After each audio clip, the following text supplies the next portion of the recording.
With me right now is the president of the board of directors of the El Toro Water District, Scott Goldman. Scott, always a pleasure to see you. Pleasure to be here. And we got a couple really good things to talk about today. And the first one is the demonstration garden that I had the pleasure of taking a tour of the other day, and we're going to bring that segment in the future to folks. But man, it looks nice. Yeah, it turned out really well. Yeah. We're real pleased with it. It's been several years in the making.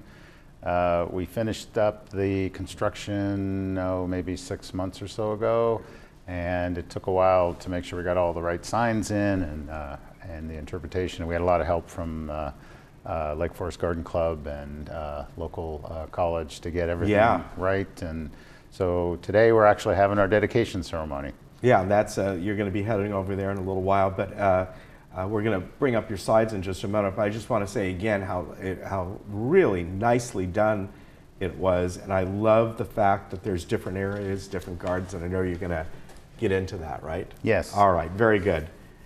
Yeah, so we set this up as kind of an outdoor classroom. Yeah. And it's open, all year long, 7 days a week. There's enough signage, there's interpreted signage to cover the 4 different kind of areas. We have a Mediterranean area, a South African, Australian, and then a succulent. Mm-hmm. And it's really intended to show how you can have an attractive garden, landscaping, without a lot of water needed. So conservation and helping to kind of change the mindset. Yeah. As you remember, we used to have just a lawn out there.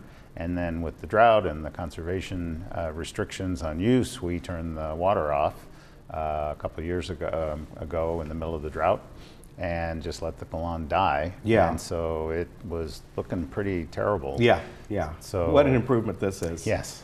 So that's when we decided it was time to finally invest in the garden and change it out. So so we have large signs that kind of walk you through the concepts. Yes. And give you the ability to kind of understand the way it's put together. And then we have individual plant signs. And I love the way that when we were there the other day, how you have these different gardens and the Mediterranean and the South African, Australian, and things like that.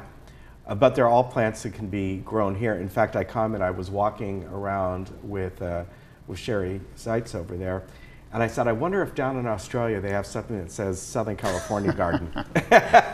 I'll have to check that out sometime. Yes, that would be interesting.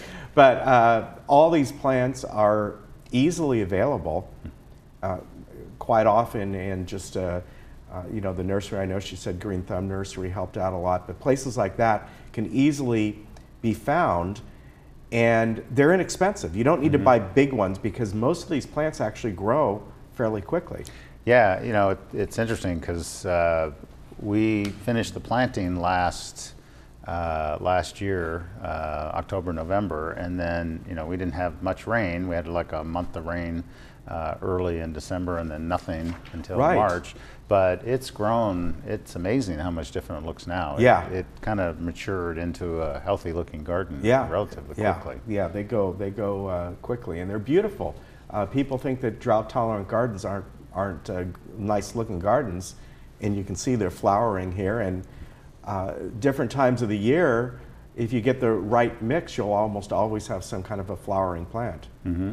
And then, I actually had to do some landscaping at my house, and so I did go to the garden and look to see the signs and what the plants would look like when they were mature. Yeah. Before I headed over to Green Thumb to. Yeah, that's the way to do it. Yeah. Yes. Yeah. You guys want some ideas? Head on up there. And yeah. So we have the signs, and then we also have a full list of all the plants that are in the garden on our website. And that's great. Yeah. So the intent here is to make it, I think you're aware there is legislation pending at the state. They call it conservation, a way of life, which will put permanent restrictions on water use that we'll all have to live within, which is a good thing. So this is just our way of trying to help educate people and give them the best information we can to help move in that direction. Very good. I'm going to ask Scott to come up to my house and take the lawn out of my yard because my backyard, I'm like, We'll get the Boy Scouts to help like we did with our garden. it's not a big patch of grass, but just to mow it, I'm done Yes, with grass. well What there can you I go. tell That's another benefit of drought-tolerant landscaping. All right, we're going to move on to something that has been going on for a few months and will continue for a few more. And of course, that's the phase 2 of the recycled water distribution system. And this is just another way to reserve water, right? Yes, absolutely. Yeah, we installed our phase 1 a couple years ago. I think in 2014 was when that came online, and it was about 1,000 acre feet when it was all done, just under 1,000. And this is about a 25 to 30% expansion of that. This one's all in Laguna Woods. We have our west side near Gate 9, which is about 60% complete, and the east side, which is almost done with the main backbone system. So I think we ended up with a good contractor that's working on that. We've gotten compliments on, I know there's disruption in the community, but they've been trying to minimize that as much as possible. Is this the same contractor as last time? It's one of them. Okay. We actually had 3 separate contracts on the first one because it was much bigger. Yeah, it was. And this is a single contractor doing the mains. And then in addition to the main construction, which we expect to be done by July, early summer, we're also working on all the site conversions because you now have to go on and we have to switch out all the meters and make sure we have all the signage and tagging. And that takes another 6 months or so to get all of that done. So by the end of the calendar year, we expect that system will be complete, and we'll be saving another 260 acre feet of potable water. Very good. Yeah, so it's about, I think with this expansion, it's going to be about 20% of our water deliveries are going to be recycled. So that's huge for us since everything else is through the imported water system. Yeah, that's fantastic.